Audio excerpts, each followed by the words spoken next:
सुबह सुबह का समय था। कावेरी टेबल पर नाश्ता लगा रही थी। उसका पति विजय कमरे में तैयार हो रहा था। थोड़ी ही देर में विजय अपने ऑफिस के लिए रेडी होकर डाइनिंग टेबल पर आ जाता है और कावेरी उसे नाश्ता परोसती है। तभी वहाँ कावेरी की पड़ोसन मोहिनी आती है, जो दिखने में बहुत ही सेक्सी थी। ओह माय गॉड, लगता है मैं बिल्कुल सही टाइम पर आई हूँ। देखो तो जरा, यहाँ नाश्ता चल रहा है। अब जब मैं यहाँ आई हूँ तो मैं भी नाश्ता करके जाऊंगी। क्यों विजय जी? हाँ मोहिनी जी, बैठिए ना। नेकी और पूछ पूछ, आप ही का घर है। आपका जब मन करे तब आप आ सकती हैं और कुछ भी खा सकती हैं। आपको कौन रोकेगा? वैसे आज तो मैं किस्मत वाला हूँ, क्योंकि मुझे आपके साथ खाने का मौका मिला है। विजय जी, आप भी ना कभी कभी जरूरत से ज्यादा ही तारीफ कर देते हैं मेरी। कावेरी, तुम ऐसे क्या देख रही हो? नाश्ता दो ना मुझे। आखिर मैं विजय जी के साथ खाना चाहूंगी इनका नाश्ता। अजीब सा मुंह बनाते हुए कावेरी विजय, मोहिनी और खुद को नाश्ता परोसती है। सभी लोग नाश्ता कर लेते हैं। विजय जैसे ही उठकर जाने लगता है, तभी मोहिनी बोलती है, विजय जी सुनिए ना, अगर आप लेट ना हो रहे हैं तो क्या आप मुझे सुपरमार्केट ड्रॉप कर देंगे? वो क्या है ना, मुझे वहाँ से कुछ सामान लाना है, जिस वजह से मैंने आपको परेशान करने की सोची। अदरवाइज मैं आपको परेशान नहीं करती। अब आखिर मैं आपको परेशान कैसे कर सकती हूँ विजय जी? सुपरमार्केट जाना है आपको? ये तो बहुत छोटी सी बात हो गई। अगर आप मुझे कहोगे पाकिस्तान छोड़कर आओ, तो मैं पाकिस्तान छोड़ आऊंगा, वो भी बिना वीजा के। और आप बस सुपरमार्केट की बात कर रही हो। विजय की बात सुनकर मोहिनी मुस्कुराती है, जिसके बाद विजय और मोहिनी वहाँ से चले जाते हैं। लेकिन उन दोनों को देखकर कावेरी का खून बुरी तरीके से खौल जाता है। कावेरी हमेशा से अपने पड़ोसन यानी कि मोहिनी पर नजर रखा करती थी, क्योंकि मोहिनी बहुत ही ज्यादा अट्रैक्टिव थी। इसलिए मोहल्ले का हर एक लड़का और हर एक आदमी उसके आगे पीछे घूमता था। विजय भी उन सब में से एक था। मोहिनी जिसे हंसकर जो कह दिया करती, हर कोई उसका काम करने के लिए पागल हो जाया करता। तभी वो गुस्से में लाल पीली कावेरी खुद से बोलती है, अगर मैं अभी इन्हें कुछ काम के लिए बोल दूं ना, तो ये मुझे 100 बहाने देंगे कि ये काम है और वो काम है।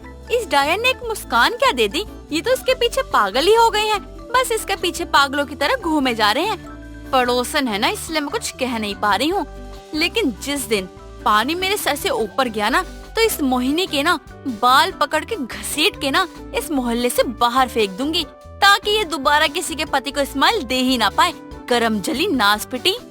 ऐसे ही खुद से बड़बड़ाती हुई कावेरी घर के कामों में लग जाती है। दिन गुजरते हैं और हर दिन के साथ कावेरी को मोहिनी और भी ज्यादा खटकने लगी थी।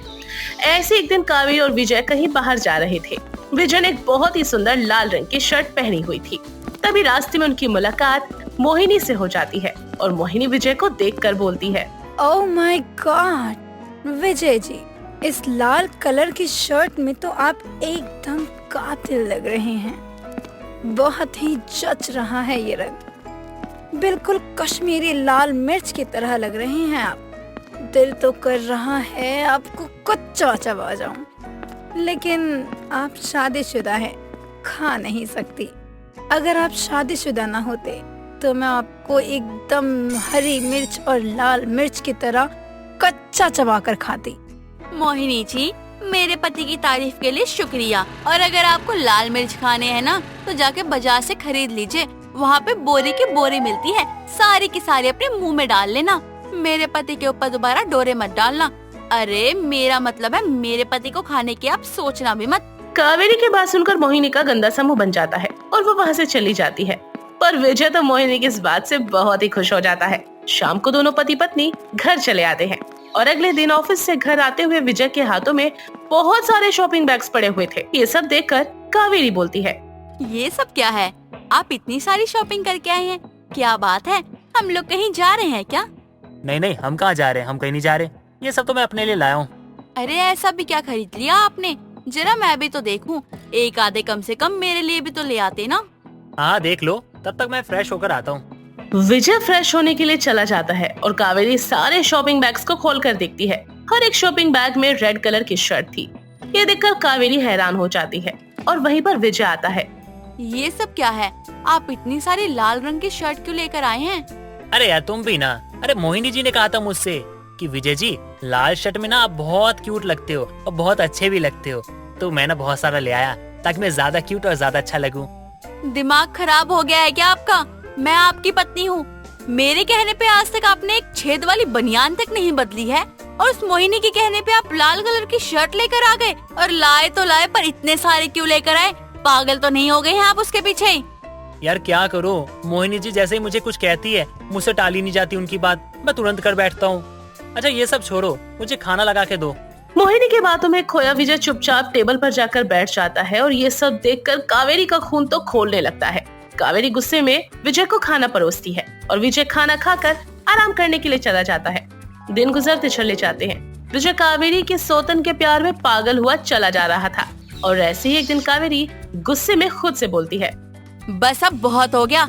मैं इस मोहिनी को तो खुद जाकर समझा दूंगी। इसने तो मेरे पति को पागल कर रखा है। कहीं ऐसा ना हो कि एक दिन मेरा पति मुझे घर से बाहर निकाल के मेरी सौतन लेकर आ जाए। नहीं नहीं, मैं ऐसा नहीं होने दूंगी। आज तो मैं इसे खत्म करके ही रहूंगी। हाथों में बेलन लिए कावेरी गुस्से में मोहिनी के घर जाती है, पर मोहिनी उस वक्त घर पर नहीं थी। वो काफी बार मोहिनी को आवाज लगाती है लेकिन वो कोई जवाब नहीं देती, जिसके बाद वो इधर उधर देखने लगती है। उसका सारा घर खाली था। कावेरी मोहिनी के कमरे में पहुंचती है जहां उसे मोहिनी का मोबाइल मिल जाता है, जिस पर कोई लॉक नहीं लगा हुआ था। कावेरी जल्दी से मोहिनी का फोन उठाती है और फोन को चेक करने लगती है, जिसमें वो देखती है कि मोहिनी आसपास के सभी लोगों को अपने प्रेम जाल में फंसाकर उनसे पैसे ठग रही है और उनसे देर तक मीठी मीठी बातें कर रही है। ये सारा सच जानने के बाद कावेरी मोहिनी की सारी चाल समझ जाती है और चुपचाप मोहिनी का फोन लेकर अपने घर आ जाती है। शाम को जैसे ही विजय घर आता है तभी कावेरी बोलती है, सुनिए जी, आज आप मुझे एक बात बता दीजिए। आप मुझे इस घर में रखना चाहते हैं या नहीं, या फिर आप मेरी सौतन मोहिनी को रखना चाहते हैं? तुम ये कैसी बात कर रही हो कावेरी? वैसे ही जैसे आप सुन रहे हैं। जिस तरीके से आप मोहिनी का पीछा करते हैं, उसकी सारी बात मानते हैं, उसके साथ प्यार भरा सलूक करते हैं, इस हिसाब से तो वो मेरी सौतन ही हुई ना। मैं साफ साफ कह देती हूँ, अगर आपके दिल में कुछ भी है ना तो मुझे बता दो। मैं अभी के अभी ये घर छोड़ के यहाँ से चली जाऊंगी। नहीं नहीं, ऐसा कुछ नहीं है, वो तो बस मोहिनी जी। हाँ हाँ जी बोल लो तुम। वो जी कहलाने के लायक भी नहीं है। वो निहायती बदतमीज बेशर्म कमीनी औरत है। जानना चाहोगे कैसे? रुको मैं अभी दिखाती हूँ। इतना कहकर कावेरी मोहिनी का वो फोन दिखाती है।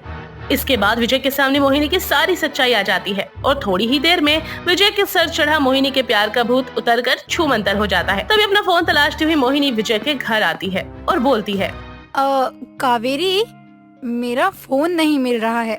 कहीं मैं तुम्हारे घर पर तो नहीं भूल गई अपना फोन? हाँ हाँ भूल गई थी। ये लो तुम्हारा फोन। मोहिनी फोन देकर चली जाती है कि तभी कावेरी बोलती है, तो बताओ, अब होगे उसके प्यार में पागल? नहीं नहीं, मुझे नहीं चाहिए कोई। मेरे लिए बस तुम ही काफी हो, मुझे कोई सौतन नहीं लानी।